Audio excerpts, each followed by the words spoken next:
entender la crisis es el primer paso para superarla. Así que, en primer lugar, recibimos con fuerte aplauso a Waldo Mendoza. Los datos que tienen al frente son los datos de inflación mensual. Ojo, no son datos de inflación anual, son datos de inflación mensual.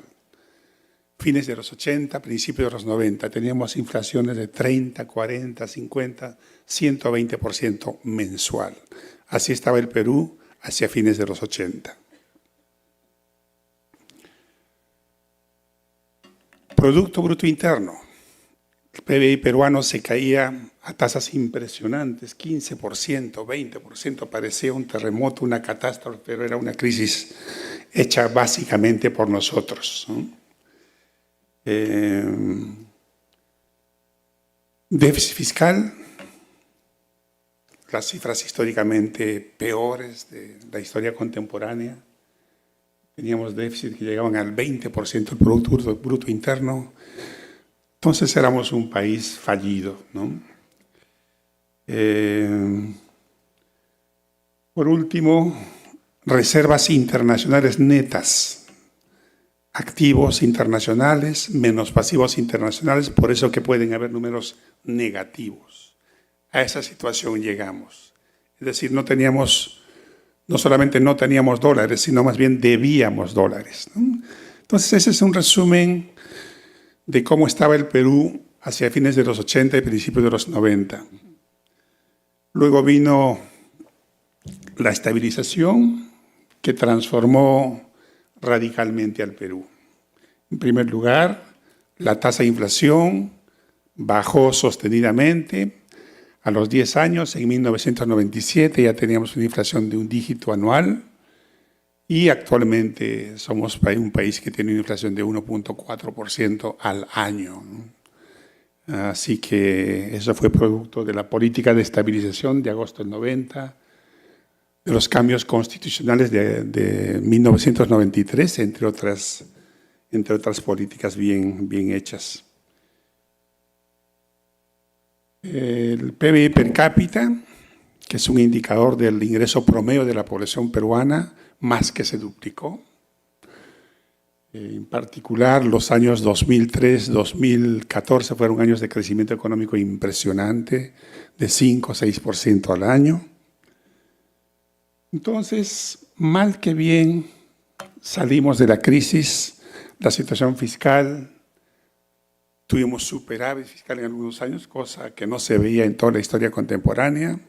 Entonces, resumen, nos habíamos convertido en un país con estabilidad macroeconómica, con un crecimiento apreciable, con reservas internacionales de esta magnitud, ¿no? Quiero pararme un ratito en esto de las reservas internacionales porque a veces no se valora. A veces se dice, si tenemos tantas reservas, ¿por qué no hacemos carreteras con ellas, ¿no? En realidad hay dos razones. Una razón es que las reservas son del Banco Central, no son del gobierno.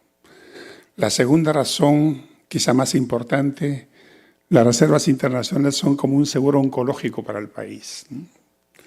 Por ejemplo, pasa una crisis como la de 2008-2009, salen un montón de capitales, el dólar tendía a elevarse fuertemente y ni nos demos cuenta, porque el Banco Central tenía un montón de reservas, vendió reservas y el tipo de cambio se mantuvo básicamente constante. 2021 con Castillo, una salida de capitales de 8% del Producto Bruto Interno, el dólar debería haber saltado a 8 soles y no fue así. Con la justa sobrepasó los 4 soles. ¿Por qué? Porque el Banco Central tenía un montón de reservas que los utilizaba en esas circunstancias. El Banco Central tiene actualmente una política preventiva de acumulación de reservas internacionales, de tal manera que si viene una crisis internacional, ahí lo esperamos con tranquilidad. Resumen, una macroeconomía buena, una política fiscal responsable, una monetaria base 2020. Y luego vinieron unas novedades de los últimos años. La política macroeconómica tiene dos brazos, ¿no? Un brazo es la política monetaria, la del Banco Central de Reserva. Allí no hay nada que observar. Tenemos un montón de reservas internacionales, tenemos una inflación que está bajo control, tenemos un Banco Central meritocrático, así que allí somos ejemplos para el mundo. La fiscal también lo era, también era un ejemplo para el mundo, pero empezaron a cambiar las cosas en los últimos 3 o 4 años. Y creo que hay que darle mucho mérito al Consejo Fiscal por darnos a notar la naturaleza y la magnitud de estos peligros. Dato que tenemos hacia adelante es la deuda pública, pero es la deuda pública neta, es decir, pasivos del gobierno menos activos del gobierno. Así se puede ver con claridad cómo esta deuda llegó a niveles bajísimos, alrededor de 2 o 3%, y ahora está a niveles de 20 y picos %.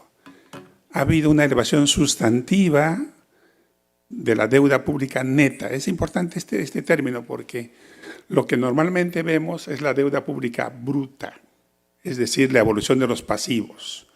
No miramos la evolución de nuestros activos. Nuestros activos han estado reduciéndose. Por eso, básicamente, que la deuda pública neta ha estado elevándose. Es decir, hemos estado utilizando nuestros ahorros para financiar la deuda. No nos hemos estado endeudando tanto, porque teníamos activos y los hemos estado utilizando. Y este dato es más preocupante. Es un dato del Consejo Fiscal. Nos dice esta información que las leyes con impacto fiscal en el último periodo son 3 veces más que en los otros 3 periodos anteriores. Implicancia fiscal significa que hubieron muchos gastos, pago a profesores, alza de pensiones, entre otras cosas, pero también hay que subrayarlo, se dieron un montón de exoneraciones, algunas escandalosas, ¿no? Tal como el que se dio al sector agroexportador, un sector boyante, un sector rentable, un sector que ya tiene 25 años de exoneraciones tributarias. Hace 3 meses se le perennizó esas exoneraciones y ahora, al parecer, el gobierno en sus facultades legislativas va a hacerle un favor más al sector agroexportador. Es más o menos como poner el programa Juntos en las casuarinas. No lo necesitan. Y esa es una proyección que hace el Consejo Fiscal de lo que pasaría con el déficit fiscal en un escenario con las leyes que ya han sido promulgadas, en otro escenario con las leyes que están por promulgarse y este escenario, el escenario del marco macroeconómico multianual. Entonces, claramente pasaríamos de tener déficits de 1%, 2%, 3% a déficit de esta magnitud.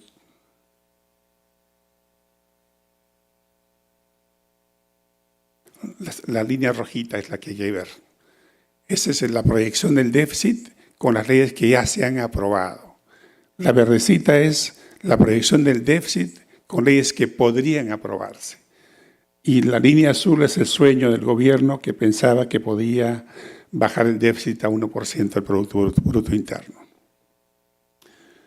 Si el déficit aumenta, por definición nos endeudamos más. Por lo tanto, tenemos una proyección de deuda también, mejor dicho, tenemos la proyección del Consejo Fiscal de la proyección de deuda. La línea verde es lo que pasaría con la deuda si se aprueban las leyes que están en el Congreso. La línea roja es la que pasaría con la deuda con las leyes que ya han sido aprobadas y la línea azul es la línea teórica. Entonces creo que en medio de los problemas macroeconómicos este es el más sustantivo.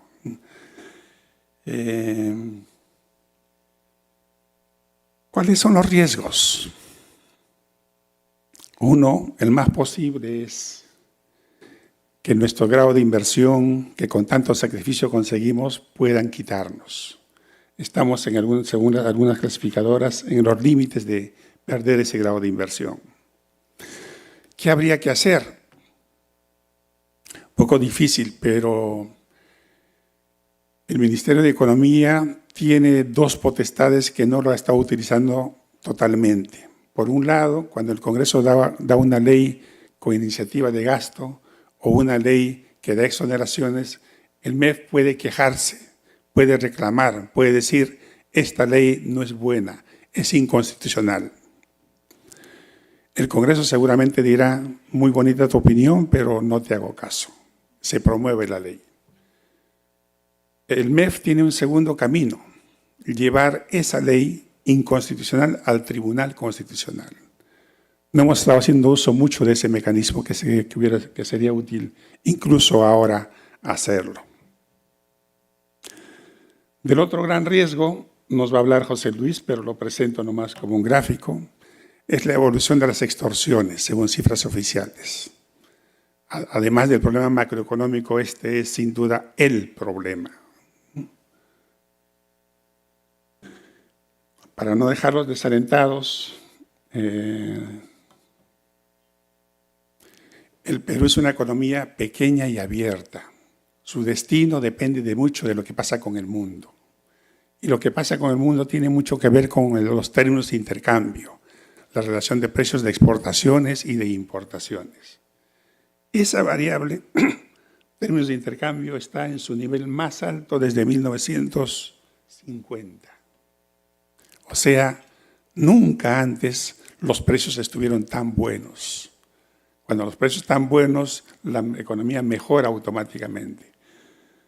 Resumiendo, Perú es un país que ha tenido un pasado opaco, un pasado complicado, un pasado crítico, hiperinflación con depresión.